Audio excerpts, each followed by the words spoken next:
Hello YouTube, B3 here, back with another kicking action figure review.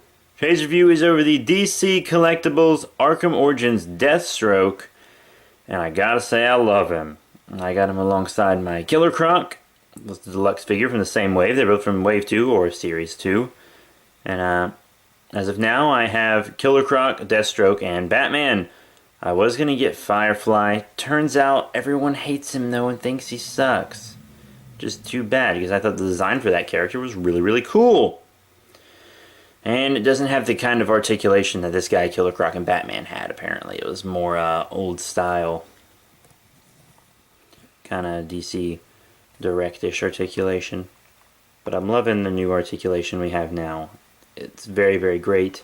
Looks good, moves adequately, and you can pose him well. I love posing. I love posing. But yeah, this guy has a lot of that. And accessories. He also has several cool accessories. First, you can see bow staff. I'm a sucker for the bow staff. It's probably one of my favorite weapons of all time, if not my favorite weapon of all time. So I'm very glad that he used the bow staff in the game, and that he came with this one. It's pretty basic, as you can see, just kind of black rod with silver tip there and silver innards. So, nothing too special there. Just holds it in his hands. Holds it fine, by the way. So, that's good. I do feel like it's pretty fragile, though. And I don't want to force the position it's in too hard. It does feel fragile. Speaking of feeling fragile, he also comes with a sword. You can just stick it in his sheath back here, which is pretty cool. Just like the Deathstroke from the Arrow 2-pack. But there's the sword. Really cool paint. Nice silver.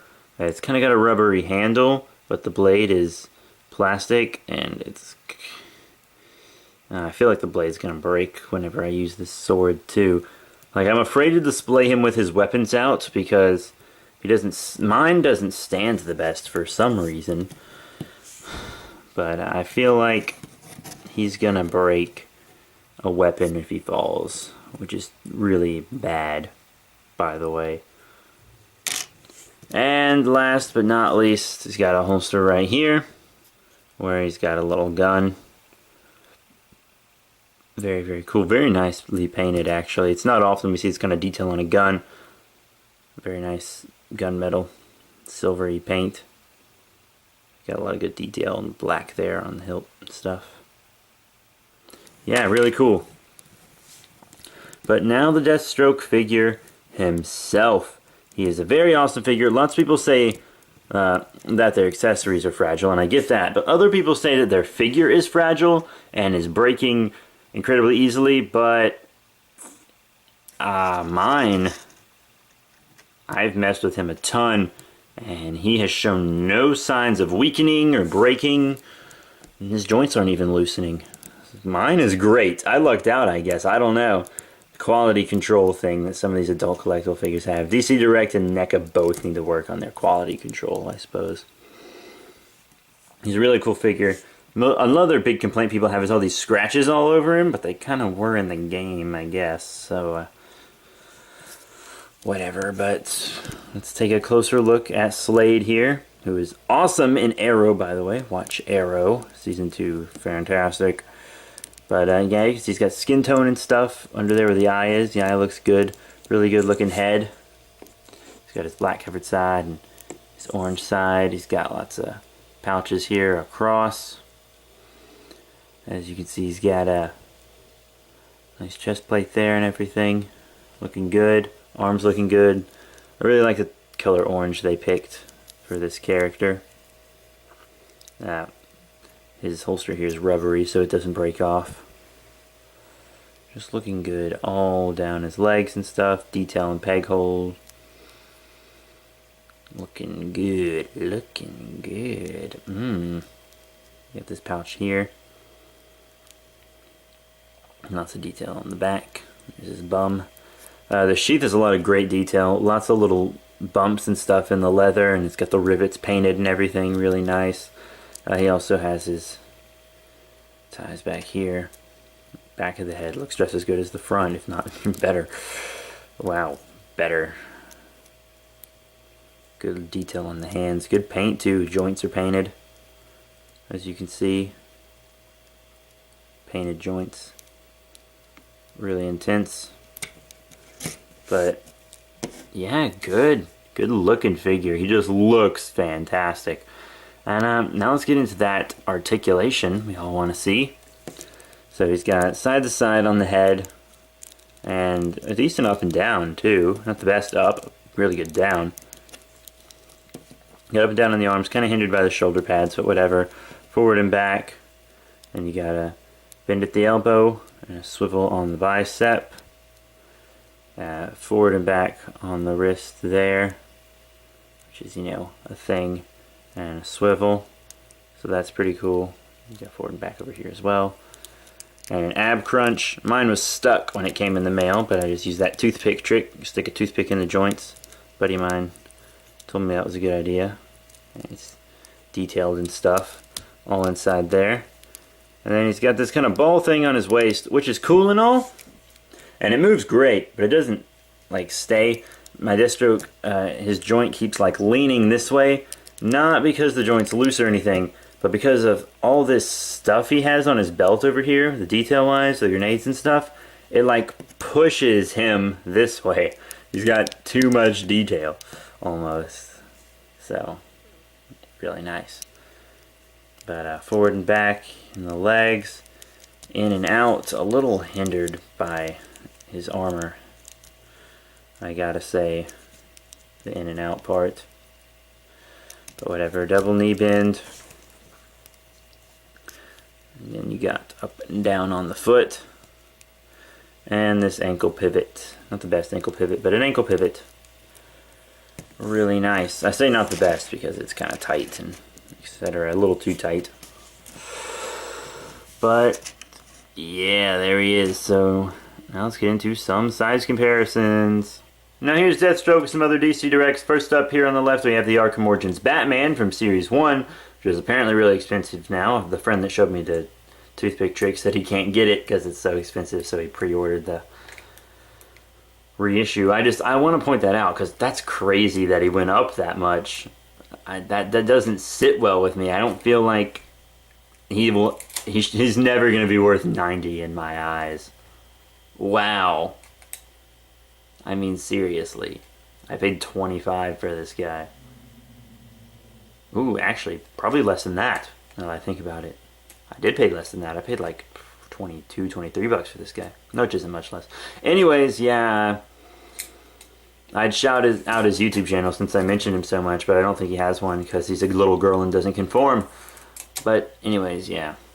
So, he scales above the Batman, which is who we should scale up best with because they are from the same game and the same line, just different waves. And then over here on the right, we have Stephen Amell, or the Arrow from Green Arrow's Arrow Show on the CW, which is awesome, by the way. Oh my gosh. Whew. I gotta get the seasons of that, man. But yeah, they scale up all together too, and I often pose this Deathstroke with my Arrow figures more than I pose them with my Arkham figures because, you know, we don't have a Deathstroke figure for Arrow, and I use him as my my Arrow Deathstroke. But yeah, he scales up great with your DC Direct DC Collectibles. Now here's Deathstroke with some Mattel figures. Here on the left we have the DC Superheroes Batman, courtesy of Corticon. Check out his YouTube channel, link in the description below. But yeah, really, really cool actually. You got Batman here, Deathstroke here. Really awesome. Gotta love it, gotta love it, gotta love it, gotta love it. Except I don't love it. Now the scaling's not really great. I mean, the figures look cool together, but the scaling doesn't work. Yeah, one's too comic-y and one's just too intense, I guess. Even though, you know, I'd love for them to fight and stuff and whatever. This Batman's just gonna have to stick with his other Mattel figures like DC Universe Classics and stuff. Speaking of DC Universe Classics, though, here on the right we have one of my favorite villains, Black Adam, who kicks butt. Deathstroke's also one of my favorite villains. He wasn't until Arrow, though. But everyone loves Deathstroke, and he's a lot of people's favorites, but he wasn't one of my favorites until I watched season 2 of Arrow. Oh, thank you, DVR. Oh, thank you, best friends, DVR. But yeah, they don't scale up all together. So it's not going to scale up well with your Mattel DC Universe Classics, DC Unlimited, DC Superheroes stuff. But even though it doesn't scale up well with those Mattels, I'm going to show you these Mattels anyways. Here on the left, we have the Movie Masters Bane from The Dark Knight Rises. And here on the right, we have the Movie Masters Green Lantern Hal Jordan from, obviously, the Green Lantern line. And first, I just want to say, if anyone has any news about the Movie Masters line, I need to know, are they going to have Movie Masters for the Batman vs. Superman film? Or no? Because I know Mattel's canceled their DC stuff, but are they still going to do Movie Masters? Because I want a Movie Masters Justice League, people. I really do. I want to have a big brawl between my Justice League and then their villains. I want that. I want Movie Masters for those movies. I do. For Batman vs. Superman and Justice League. And Shazam, who's also getting a movie, by the way. I love Shazam. Hopefully Black Adam will be in it. Anyways, back to the review. Deathstroke obviously doesn't scale up well with either of these guys. I mean, he scales up better with Bane than he does Hal Jordan here, who just looks puny next to him. But Bane is still way too small. He's not going to scale up well with Movie Masters, which is too bad because some of these newer Movie Masters are good enough quality to kind of, you know, blend in with DC Directs. It's just the size is so different, it's not going to work. He's not going to scale up well with any of the Batman ones, Green Lanterns, or the Superman, Man of Steels. So, sorry everybody, but it's true. So, you're going to have to keep your Deathstroke with DC Direct, DC Collectibles figures. So what do I think of the Arkham Origins Deathstroke from DC Collectibles? Well, from what I hear, he's a lot better than the DC Unlimited one. You can also get him for a lot cheaper, which I might add is a plus, because he's bigger, has more articulation. Just really cool. And, I mean, he's got good articulation. Mine's not loosening up. Who knows, that might happen down the road, but for now it's not. Mine isn't breaking. There might be a slight quality control problem with this guy, because I've heard a lot of complaints about him breaking easy. Like, just too many for it to just be a little rumor. That's not true. Just too many of them. Don't like how his waist joint leans, but it's just, trivial, really. But he is a really cool figure. He's got cool accessories. He's got good scaling with figures he's supposed to scale well. It scales up great with Arkham Origins and other DC Directs. Especially Arrow. Arkham Origins and Arrow are the two things I want him displayed with. I think my Arkham Origins stuff and Arrow stuff is going to go together since it looks the most realistic. But yeah, he's a really cool figure. I just feel like some of his accessories are fragile. That's my biggest complaint about this guy, is his accessories feel really fragile. Except his gun, just his sword and bow staff. But all in all, I'm going to give this guy 4 out of 5 stars. He's a really cool figure. Not 5 out of 5. I'm not going to give him 5 out of 5 just because he's Deathstroke, like half of YouTube did. But he is a great figure, and he does deserve a high rating. So yeah, that's it, you guys. 4 out of 5 stars. Please remember to rate, comment, and subscribe. Check out all the cool links in the description below. Links to Facebook, Twitter. We'll follow you back on Twitter. Links to our other channels, The Slender Happening, Super Friends Benefits, and B3 Productions. B3 Productions has more toy stuff. The Slender Happening has a horror drama suspense miniseries. And Super Friends Benefits has gaming, so check them all out. Also, links to other YouTubers' channels like JimmyDan93, Corticon, and Mr. TF Prime, who are all great channels, and I do watch their stuff. I wouldn't send you to them if I didn't. They're all buddies of mine, too, so it's pretty awesome. Last review and other cool stuff down there also. And also, if you want to donate, let me know and tell me what you want to donate to. Do you want to donate to the Bigfoot movie I'm working on? Do you want to donate to Slender Happening? Donations are welcome, so that is it, you guys. Thank you all so much for your support. Please rate, comment, subscribe. 4 out of 5 stars, and I'll see you all later.